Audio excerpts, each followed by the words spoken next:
In the idyllic countryside of Surrey County, a remarkable incident unfolded on a seemingly ordinary day. It was the summer of 2007. A tall lady with flowing blonde hair strolled into a small shop carrying a hefty stack of papers, 780 pages to be exact. She approached the clerk behind the counter and made a simple request to scan those pages onto 2 CDs. Little did the unsuspecting clerk know that these seemingly mundane papers held a secret that would rock the world of Formula One racing.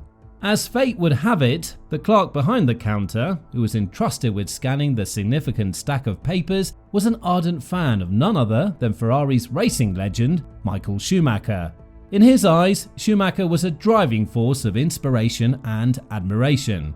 His loyalty to the Ferrari team ran deep, and he closely followed their every move on the racetrack.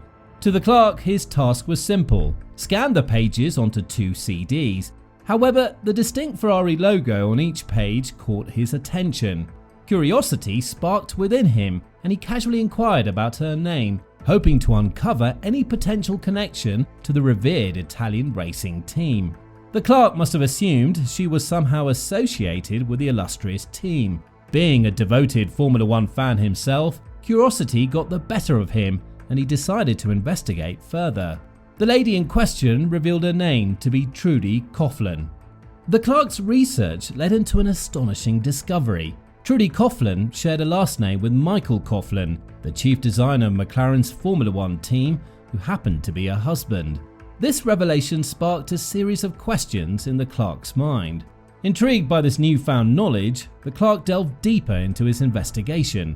He managed to find the contact information of Stefano Domenicali, Ferrari's Formula One sporting director at the time. With this information at hand, he composed an email detailing the extraordinary encounter with Trudy Coughlin and the mysterious stack of Ferrari documents. After a few days, Stefano Domenicali came across the email in his inbox. Recognizing the significance of the information, he promptly alerted Ferrari's security team, initiating a thorough investigation. Back in Surrey, Trudy returned to collect the CDs and the stack of papers containing Ferrari's secrets. Following her husband's instructions, she carefully destroyed the documents, shredding them into tiny pieces and burning the remains in their backyard. So, what's the big deal with the wife of a McLaren engineer possessing documents about Ferrari's inner workings? Formula One is an electrifying sport that captures the hearts of fans worldwide. With 20 drivers representing 10 teams, the races take place at various iconic circuits across the globe. While the spotlight often shines on the drivers, it's the cars themselves that are the true competitors in Formula One. These magnificent machines are engineering marvels, meticulously crafted for precision, power and speed. The gap in skill between the fastest and slowest drivers is usually less than a second per lap. In contrast, the difference in lap times between the quickest and slowest cars can be as significant as 3 to 4 seconds. This highlights the crucial role the car's capabilities play in a driver's success. Even the most skilled driver in an underperforming car would struggle, while a less proficient driver in a top-performing car could achieve remarkable results. In the quest for a competitive advantage, Formula One teams employ various strategies to gather information on their rivals. These tactics include hiring photographers to capture detailed images of competing cars and closely monitoring news feeds for any upcoming upgrades or developments from rival teams. Such practices, often seen as a form of light espionage, have been a long-standing and accepted aspect of the Formula One world. However, possessing classified technical documents belonging to another team is taking things too far, and the consequences can be massive and far-reaching. After all, classified technical information is kept under tight wraps as top secret. So, the question arises, how did Trudy Coughlin come to possess such sensitive materials?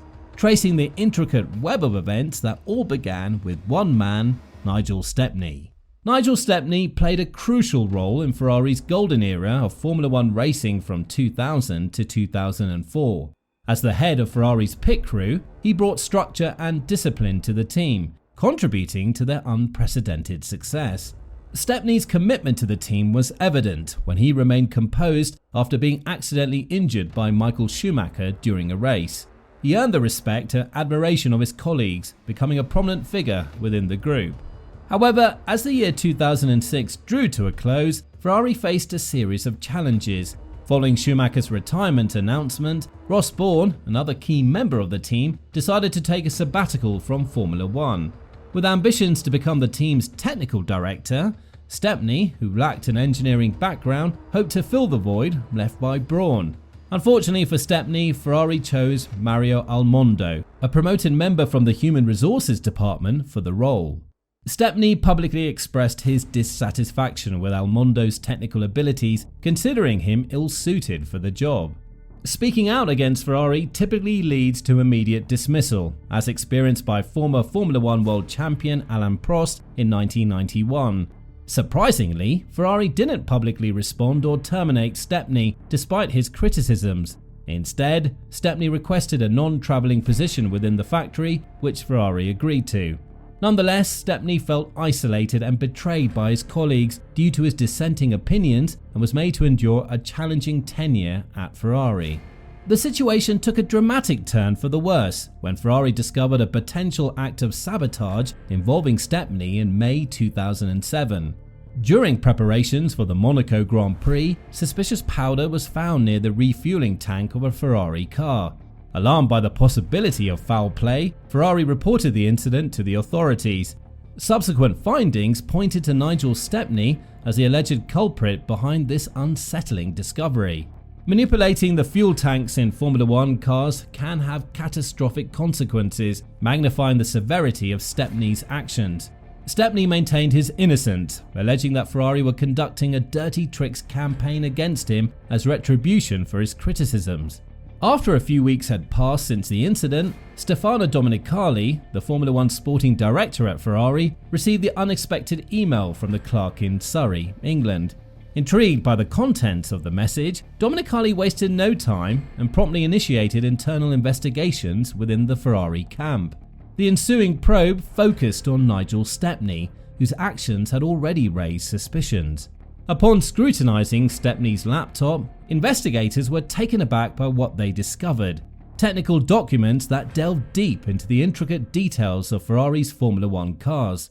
These stolen secrets encompassed a wealth of valuable information, including schematic drawings, photographs, budget sheets, and technical reports. Such classified documents provided unparalleled insights into the design, engineering, construction, testing, and performance of Ferrari's prized racing machines. Nigel Stepney had no legitimate reason to possess such extensive technical details, and this led to the revelation that he had a connection with the documents Trudy had taken to the Clark's shop in Surrey. Now, one might wonder if Stepney had sold valuable Ferrari information to Trudy's husband, Michael Coughlin, who happened to be a McLaren engineer. However, it was not a matter of financial gain or amassing a substantial fortune. Instead, it was a game of revenge against Ferrari. But why did Stepney choose to give those pieces of information to McLaren and not to Renault, Red Bull, or any other competing team at the time? This question leads us deeper into the unfolding plot of this captivating story. One of the most enduring rivalries in the illustrious history of Formula One is the legendary battle between Ferrari and McLaren. It was during the late 1980s and early 1990s that these two powerhouse teams asserted their dominance over the sport. In fact, Ron Dennis, the visionary founder of McLaren, has long been entangled in a fierce and storied rivalry with Ferrari. This rivalry traces its roots back to the 1950s when Enzo Ferrari, the iconic founder of the Italian team, dismissed British teams as garagisti, a term that belittled their capabilities as mere garage-based operations. This derogatory remark struck a nerve with Dennis, who himself had just begun his career working in a humble garage. McLaren happened to be one of those British teams. In 1980, fueled by a burning desire to challenge Ferrari's enduring supremacy, Dennis, along with John Barnard and another business partner, took ownership of McLaren. In a bid to gain an advantage, Ferrari, leveraging their political influence, sought rule changes to curtail the advantages enjoyed by British teams. Undeterred by these obstacles, Dennis forged ahead, and in 1984, after forming a partnership with Mansour Ojei, McLaren emerged victorious, clinching both the Drivers' and Constructors' World Championship titles, firmly establishing themselves as a formidable force in the world of Formula One.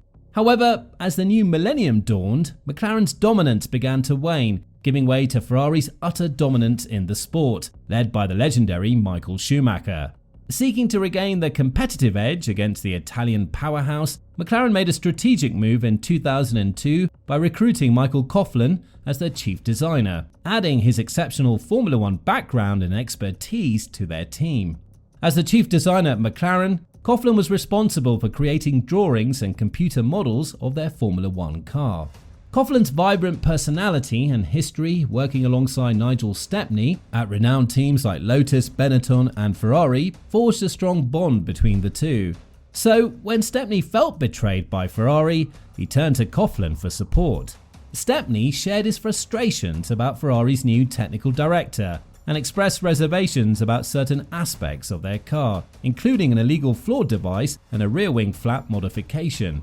Intrigued by this insider information, Coughlin saw an opportunity to advance his own career.